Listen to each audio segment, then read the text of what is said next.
যদি আল্লাহর উপর বিশ্বাস রাখি, আল্লাহকে যদি ভয় করি, আল্লাহর কথা অনুযায়ী যদি আমরা চলি, তাহলে আমরা কোনোদিন ক্ষতিগ্রস্ত হব না। এই বাচ্চারা এরা কি শুরু করলো? আশ্চর্যজনক কথা।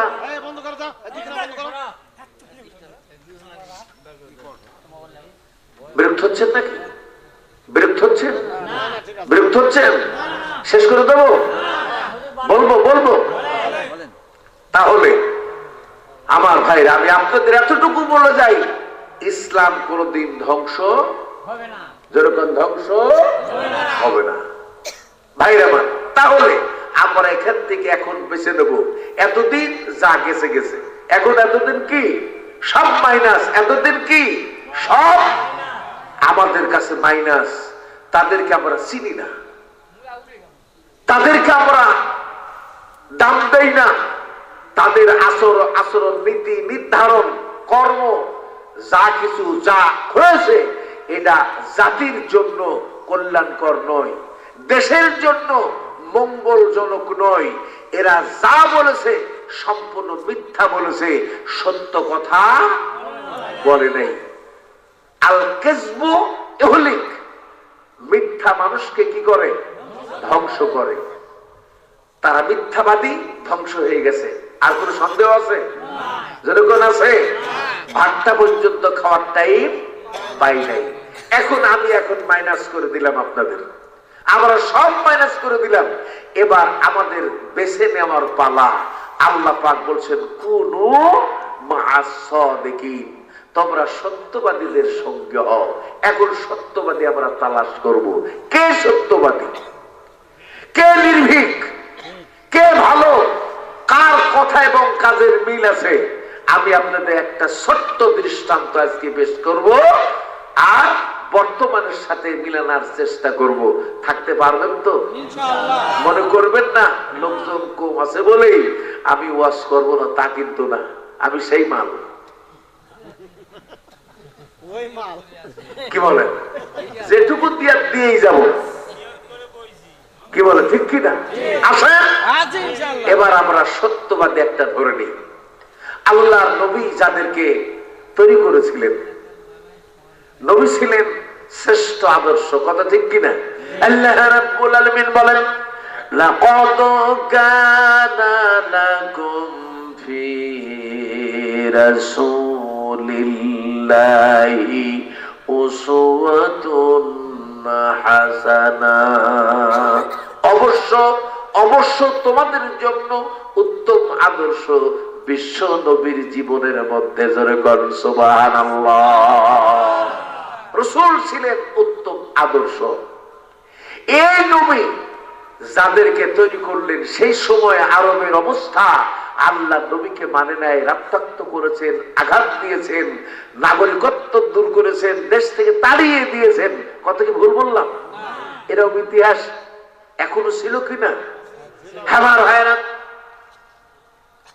আল্লাহর পয়গম্বর এত নির্যাতন, এত নিপীড়ন, এত নিষ্পেষণের পরও আল্লাহ নবী কখনো হাল ছেড়ে দেন নাই। আল্লাহ নবীর কাজ হলো মানুষ তৈরি করা। আল্লাহ নবী মানুষ তৈরি করলেন। একজনের নাম হলো আবু বকর সিদ্দিক রাদিয়াল্লাহু তাআলা আনহু। একবার জোরে হবে না সুবহানাল্লাহ? আরেকজন মানুষ তৈরি করলেন হযরত ওমর খাত্তাব রাদিয়াল্লাহু তাআলা আনহু। আরেকজন তৈরি করলেন হযরত উসমান রাদিয়াল্লাহু তাআলা আনহু। আরেকজন তৈরি করলেন হযরত আলী রাদিয়াল্লাহু তাআলা আনহু। এইভাবে একদল সৎ নেতৃত্ব দেওয়ার যোগ্য মানুষ এই মক্কার দুর্দিনে আল্লাহ নবী তৈরি করলেন, যারা হলো সীসা ঢালা প্রাচীরের মতো। যত শক্তি, যত আযাব, যত গজব, যত ঝঞ্ঝাট, যত ঝগড়া, যত কঠিন বিপদই তাদের সামনে আসুক না কেন, সমস্ত বাধার পাহাড় ভেঙে চুরমার করে দেবে। বাধার পাহাড় ভেঙে করি খান খান, বাধার পাহাড় ভেঙে করি খান খান, আল্লাহ মোদের লেগে হবে নেঘাবান, আল্লাহ মোদের লেগে হবে নেঘাবান। তাওহীদি চাবি হাতে লয়ে সবে, তাওহীদি চাবি হাতে লয়ে সবে, সম্মুখে হও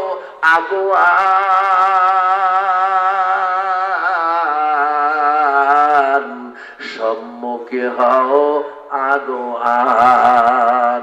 জামাতে শামিল হয়ে ডাকো মানুষের, মানুষের গড়া নীতি ভলো নিমেষে। জামাতে শামিল হয়ে ডাকো মানুষের, মানুষের গড়া নীতি ভলো নিমেষে। আল্লাহর শান্তি নামিবে ধরায়, অন্যায় জুলুমের হবে অবসান, অন্যায় জুলুমের হবে অবসান। তাওহীদি চাবি হাতে লয়ে সবে, সম্মুখে হও আগুয়ান, সম্মুখে হও আগুয়ান। আরো ছিল গোলাপ না, আরো ছিল গোলাপ না। তাহলে হযরত ওমর খাত্তাব রাদিয়াল্লাহু আনহু একজনের নাম ধরে নি, বলুন তো ইনি সত্যবাদী আদর্শবান নেতা ছিলেন কিনা? যখন ছিলেন কিনা ভাইরা, ইনি যখন খেলাফতের দায়িত্ব নিয়েছেন তখন আল্লাহর নবীর সাহাবী হযরত ওমর, যাকে শয়তান ভয় পায়, যখন কে ভয় পায়, আর যখন কে ভয় পায়? এখনো শয়তান ভালো মানুষকে ভয় পায় না, পায় না? যখন পায় না, পায় না? এখনো একদল এমন আছে ইসলাম শুনলেই ভয় পায়, ওরে বাবারে। কথা ঠিক কিনা? এদের মার, এদের কাট, এদের জেলে দে, এদের জুলুম দে, অত্যাচার দে, ফাঁসি দে। কথা কি ভুল বললাম না ঠিক বললাম? এদেরকে এখনো ভয় পায় এবং ভয় পেতেই থাকবে। কারণ যারা আল্লাহর হয়, বাতিল তাদের কাছে মাথা নত করতেই হবে, করতেই হবে, করতেই হবে। বাতিল কখনো ন্যায়ের উপরে মাথা খাড়া করে দাঁড়াতে পারবে না। হযরত ওমর যে রাস্তা দিয়ে চলতেন, শয়তান তার পাশের রাস্তা দিয়ে পালাইতো। এই ওমর হলেন খলিফা, অর্ধ জাহানের খলিফা। কত জাহানের খলিফা? অর্ধ জাহানের খলিফা। হযরত ওমরকে একদিন এসে একজন আল্লাহ নেক বান্দা, একজন সৎ, যাদেরকে আল্লাহ সঙ্গী হতে বলেছেন, সেরকম একটা সঙ্গী একজন মানুষ এসে বলছেন, হযরত ওমর আপনি তো হলেন খলিফাতুল মুসলিমিন, আমি আপনাকে কিছু পরামর্শ দিতে আসছি। নাম কি? হযরত সাঈদ বিন আমর রাদিয়াল্লাহু তাআলা আনহু। তিনি ছিলেন আল্লাহর আখিরাত প্রেমিক। তিনি আখিরাতকে ভালোবাসতেন, মানে অন্তরে প্রাণে আখিরাত প্রেমিক ছিলেন। তার উদ্দেশ্য একটাই, আমি কিভাবে আল্লাহর সন্তুষ্টি অর্জন করব। আমাদের কাকে খুশি করতে হবে ভাই? আমরা যদি আল্লাহ এবং তার রাসূলের সন্তুষ্টি অর্জন করতে পারি, তাহলে ইহকাল আমাদের জন্য শান্তির, পরকাল আমাদের জন্য কল্যাণের। এ কথা আমরা নিজে শিখিয়েছেন। আমরা যখন নামাজের ভেতরে দোয়া করি, আমরা বলি রব্বানা, পড়ুন না সবাই, রব্বানা আতিনা ফিদ দুনিয়া হাসানাতাও ওয়া ফিল আখিরাতি হাসানাতাও ওয়া কিনা আযাবান নার। হে আমার রব, এই দুনিয়াতে তুমি আমাকে কল্যাণ দাও, আল্লাহ আখিরাতেও কল্যাণ দাও, আর জাহান্নামের আগুন থেকে আমাকে বাঁচাও। যখন আগুন থেকে বাঁচানোর মালিকানা কার হাতে? আল্লাহ ছাড়া জাহান্নামের আগুন থেকে বাঁচানোর ক্ষমতা বলুন তো নবমণ্ডল ভূমণ্ডলে আর কেউ আছে নাকি? নাই। এজন্য আল্লাহ পাক আমাদের শিখিয়ে দিয়েছে। এই সাঈদ রাদিয়াল্লাহু তাআলা আনহু বলছেন, আমিরুল মুমিনিন আপনি তো দেশ পরিচালনা করছেন, আমি আপনাকে 5টা উপদেশ দিতে চাই। কয়টা উপদেশ? যেরকম কয়টা উপদেশ?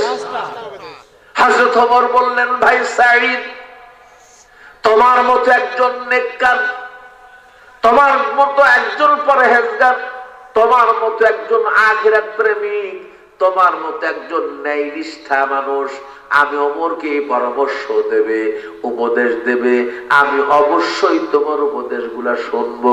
ওমর বললেন, এই উপদেশগুলি আমি যদি মানি আমার কি লাভ হবে?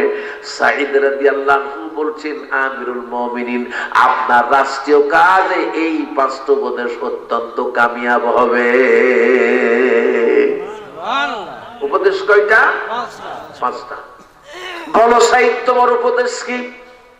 উনি বললেন, আমিরুল মুমিনিন, আমার 1 নম্বর উপদেশ হলো এই, আপনি মানুষের ব্যাপারে আল্লাহকে ভয় করুন, কিন্তু আল্লাহর ব্যাপারে কখনো কোন অবস্থায় মানুষকে ভয় পাবেন না, কারণ ভুল করে মানুষ না অন্য কেউ। এই জন্য মানুষের ব্যাপারে আপনি আল্লাহকে ভয় করবেন, কারণ মানুষ ভুল করবে, অন্যায় করবে, অপরাধ করবে। এই জন্য আপনি আল্লাহর দিকে তাকায়া মানুষগুলাকে আল্লাহর কথা মতো তাদের সংশোধন করে দেবেন।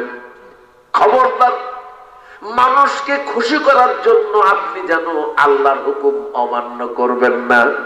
বলুন তো, যদি আল্লাহর হুকুম যদি কোনো নারী কিংবা পুরুষ আল্লাহ পাকের হুকুম অমান্য করে, অস্বীকার করে, নিজের খেয়াল খুশি মোতাবেক যদি চলে, এই মানুষটার কপালে দুঃখ আছে না নাই? আমার সমাজে অনেক মেয়ে মানুষ আছে, তারা ইচ্ছা করে বেপরদায় চলে, আছে না নাই? অনেক মেয়ে ইচ্ছা করে স্বামীকে কষ্ট দেয়, আছে না নাই? অনেক মেয়ে ইচ্ছা করে তার শ্বশুর শাশুড়ির সাথে খারাপ আচরণ করে, এমন মেয়ে আছে না নাই? এমন এই সমাজে এমন পুত্রবধূ আছে কিনা, শ্বশুর শাশুড়ির সামনে যখন স্বামী থাকে ভালো আচরণ করে, স্বামী যেই ঘরের থেকে বের হয় আর শাশুড়ি শ্বশুরের সাথে স্টিমরুলার চালাই, কর্কশ ব্যবহার করে, স্বামী চলে যাওয়ার কারণে তার শ্বশুর এবং শাশুড়ির সাথে এমন আচরণ, এমন অবিচার, এমন জুলুম করে, ওই বাবা মা সন্তানের প্রতি চোখ দিয়া ঝরঝর করে পানি ফেলায় আর কান্দে, আল্লাহ এমন সন্তান আমার না থাকাই ভালো ছিল। এরকম দুঃখ করে বাপ মা করে না, করে না, আছে না নাই? মা বোনরা যারা এসেছেন, মা বোনদের বলবো, ও মা বোনেরা, মুমিনা আপনাদেরকেও কোরআনের ভাষায় বলা হয়েছে মুমিনা। আর মুমিনাদের আদর্শ কার আদর্শ? আপনাদের সঙ্গী আছে, আপনাদের সঙ্গী মা খাদিজাতুল কুবরা রাদিয়াল্লাহু তাআলা আনহা। আপনাদের সঙ্গী বেছে নেন, আপনারা তাদের সঙ্গে সঙ্গী করে নেন মা ফাতেমা রাদিয়াল্লাহু আনহার সঙ্গে। যদি আপনারা মা খাদিজাতুল কুবরার আচরণ অনুসরণ করেন, মা আয়েশার আচরণ অনুসরণ করেন, মা ফাতেমা রাদিয়াল্লাহু আনহার আচরণ অনুসরণ করেন, আয়েশার অনুসরণ যদি করেন, তাহলে ও মা আপনারাও হয়ে যাবেন, মরতে দেরি হবে, আল্লাহর জান্নাত পাইতে দেরি হবে না। হবে না। তাহলে মা বোনেরা খুব ভালো করে শোনেন, আপনারা রাগ করবেন না, কারণ আপনারা এই গ্রামের মেয়েরা সব ভালো, এই গ্রামের বউরা সব ভালো, তারা স্বামীর খেদমত করে, তারা শ্বশুর শাশুড়িকে বাপমার মতো দেখে। আবার অনেক পরিবারে এরকম শাশুড়ি আছে দরজাল, আছে না নাই? যেরকম আছে না নাই? এমন সংসারে এমন শাশুড়ি আছে, নিজের বেটার বউকে মনে করে পরের মেয়ে, আর নিজের বেটিটাকে আপন মনে করে। এরকম শাশুড়ি আছে না নাই? এরকম শাশুড়িদেরকে সুসংবাদ দেই, আপনারা কিন্তু ধরা খাবেন। কি ধরা খাবে না? খাবে না? আপনারাও ধরা খাবেন, কারণ আপনার পুত্রবধূ, এটা আপনার মেয়ে অন্য বাড়িতে চলে গেছে। আপনি যদি পরের মেয়ের সাথে খারাপ ব্যবহার করেন, মনে রাখবেন আপনার মেয়ের সাথে ওরা খারাপ ব্যবহার করবে, কারণ আল্লাহ ওদেরকে দিয়ে দেবে as you sow so you reap, যেমন কর্ম তার তেমন ফল। আপনি যেমন আপনার পুত্রবধূর সাথে করবেন, আপনার মেয়েটা ঠিক ওই রকমই আল্লাহ এমন নেই বিচারক। সুতরাং মা বোনের আমার একটুখানি অপেক্ষা করে আপনার শুনবেন। আপনার বিরক্ত হচ্ছেন না তো? Back to the point. এবার হযরত ওমর বলছেন, ভাই সাঈদ, তোমার কথা আমি মেনে নিলাম। আমি মানুষের ব্যাপারে আল্লাহকে ভয় করব, আল্লাহর ব্যাপারে মানুষকে কখনো ভয় করব। ডাইরেক্ট অ্যাকশন, কি বলে? ডাইরেক্ট অ্যাকশন, মেরে দেবো। ভাই বলো তোমার আর কোন উপদেশ? বলছে, আমিরুল মুমিনিন, আমার 2 নম্বর উপদেশ আপনার কাছে, আপনার কথা আর আপনার কাজ যেন 2 রকম না হয়। কথাটা কি বুঝতে পারছেন আপনারা? আপনার কথা এবং আপনার কর্ম যেন 2 রকম না হয়। আমাদের দেশে কথা আর কর্ম 2 রকম আছে, ছিল না? ছিল না? যেরকম ছিল কিনা? 2-1টা ধরে দেবো, 2-1টা বলবো, তার মনে পড়ে যাবে।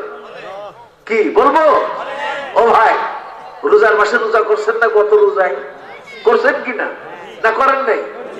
রোজা করার সময় খেজুরের দাম বাড়ছিল না বাড়ছিল না? আমরা রোজার পরে ইফতারি করে কি দিয়া? খেজুর দিয়া। খেজুরের দাম বাড়ার কারণে যখন আন্দোলন শুরু হইলো, তখন আমাদের যিনি পরিচালক, তিনি তখন ওখান থেকে বলেছিলেন, খেজুরের দাম বেড়ে গেছে, খেজুর ছাড়াও ইফতারি করা যায়, আপনারা খেজুরের পরিবর্তে বোর দিয়ে ইফতারি করুন। কি বলেছিলেন না বলেছিলেন? কি ভুল বললাম নাকি? মিথ্যা না সত্য বললাম? অথচ উনি কি বোর দিয়ে ইফতারি করেছেন কোনদিন?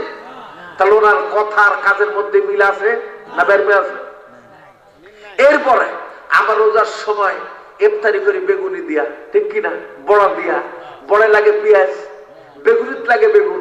দাম পেঁয়াজের বাড়ি গেল, ছিল 30 টাকা, 1 লাফে 120 টাকা। কথা ঠিক কিনা? তারপরে বেগুন ছিল 20 টাকা 25 টাকা, 1 লাফ দিয়া বেগুন 100 টাকা পার হয়ে গেল। মানুষ বেগুনি খেতে পারে না। বেগুনের আন্দোলন শুরু হলো, পেঁয়াজের আন্দোলন শুরু হলো। তখন সেখান থেকে অর্ডার করলো কি, বেগুনি বেগুন ছাড়াও করে খাওয়া যায়। আমরা খাইছি কুমড়ো দিয়া। কথা কি ভুল? কথা কি ভুল? অথচ উনি কি কোনদিন একটা কুমড়োর বেগুনি তৈরি করে নিজে খেয়ে আমাদের দেখিয়েছেন? দেখার নাই। ভাই আমার, পেঁয়াজের দাম বাড়ে গেছে, তোমরা পেঁয়াজ খাইও না, পেঁয়াজের পরিবর্তে আলু খাওয়া যায়। আলু আলু খাও। কথা ঠিক কিনা? তাহলে কথা আর কাজের ভিতর মিল আছে? যেরকম মিল আছে, এটা বাস্তব না বাস্তব? এই সেদিনের কথা। কি বলেন? সেদিনের কথা। রাগ করতেছেন নাকি? রাগ করতেছেন? কে কে রাগ করতেছেন হাত তুলে দেখান তো দেখি। তাহলে কেউ রাগ করছেন না? তাহলে ভালো লাগতেছে? আসেন, কোরআনের কথা, এই কথাগুলোই মৌলবীরা বলতো বলেই এদের বিরুদ্ধে জেল, এদের জুলুম, এদের মুখ বন্ধ করো। আল্লামা দিলওয়ার হোসেন সাঈদী কোরআনের পাখি, সারা বাংলায়, সারা বিশ্বের আওয়াজ সৃষ্টিকারী, আমাদের প্রাণের স্পন্দন ছিলেন। বিনা দোষে বিনা অপরাধে তাকে মিথ্যা অজুহাত চাপিয়ে 1 নয় 2 নয়, দীর্ঘ 13টি বছর জেলের প্রকোষ্ঠে তাকে অত্যাচার, অবিচার, জুলুম করে যখন তার জীবন নিতে পারে নাই, সর্বশেষ তাকে পয়জন পুশ করে এই দুনিয়া থেকে শাহাদতের তামান্না পান করানো হয়েছে। আপনারা ভাববেন না, মনে করবেন না একদম হোসেন সাঈদী আজ কবরে তিনি নাই, তিনি জান্নাতে আছে। যেরকম কি তিনি জান্নাতের পাখি হয়ে আছে, কারণ আল্লাহ তার কোরআনে বলেছে, ইন্নাল্লাহা আশতারা, পড়না, ইন্নাল্লাহা আশতারা মিনাল মুমিনিনা আনফুসাহুম ওয়া আমওয়ালাহুম বিআন্না লাহুমুল জান্নাহ। মুমিনদের জান আর মাল আল্লাহ অন্য কোন বিনিময় খরিদ করে না। মুমিনদের জান আর মাল আল্লাহ জান্নাতের বিনিময় খরিদ করে। জীবন দিয়েছে কার জন্য? আল্লাহরই জন্য। ভাইরা বল, তাহলে আমরা বলতে চাই কথা বন্ধ হবে না। এক মুখ বন্ধ করেছেন, লক্ষ মুখ গোটা ময়দান চষে বেড়াচ্ছে, পা রাখার জায়গা পাবেন না। বললাম নাকি? বললাম।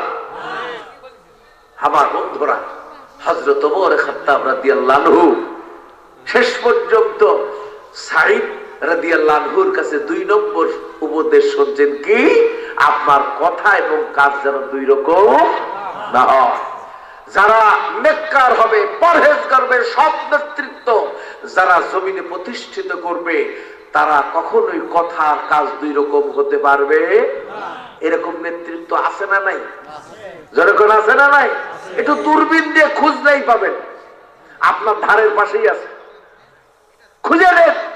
এই সময় আপনাদের খোঁজার সময় কে সৎ আর কে অসৎ, কার নেতৃত্ব গ্রহণ করব আর কার নেতৃত্ব ছেড়ে দেব, এটা একটুখানি পরীক্ষা করলেই আপনারা সুন্দর দিনের আলোর মতো দেখতে পাবেন। ভাইরা আমার, হযরত ওমর বলছেন, ভাই সাঈদ, তোমার 2 নম্বর শর্ত মেনে নিলাম, এবার বলো 3 নম্বরটা কি? বলছে, আমিরুল মুমিনিন, আমার 3 নম্বর শর্ত হলো আপনার নিজের, আপনার পরিবার, আপনার নিজের এবং আপনার পরিবারের জন্য যেটা ভালো পছন্দ করেন, অপছন্দ করেন, সেইটা গোটা দেশবাসীর জন্য আপনি পছন্দ অপছন্দ করবেন। এখন আপনার এই জায়গাটা মারাত্মক কথা, অনেক লম্বা কাহিনী, না বলবো না, থাক।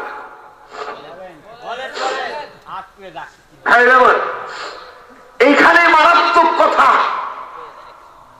নিজের জন্য পছন্দ করেন আপনি বড় বড় আড় মাছ, বড় বড় ইলিশ মাছ, বড় বড় পাঙ্গাস মাছ, বড় বড় হাঁস, কি বলেন, কি বলেন? বাংলাদেশের মানুষ গরুর গোশতটা খাইতো, সে গরুর গোশতটার দাম 750 টাকা কেজি হয়ে গেল। এমনও বাংলাদেশের মানুষ আছে, এমনও পরিবার আছে, এক কুরবানির গোশত ছাড়া এখনো সারা বছরে 1 টুকরা গরুর গোশত মুখে দেওয়ার সুযোগ তারা পায় না। আছে না নাই?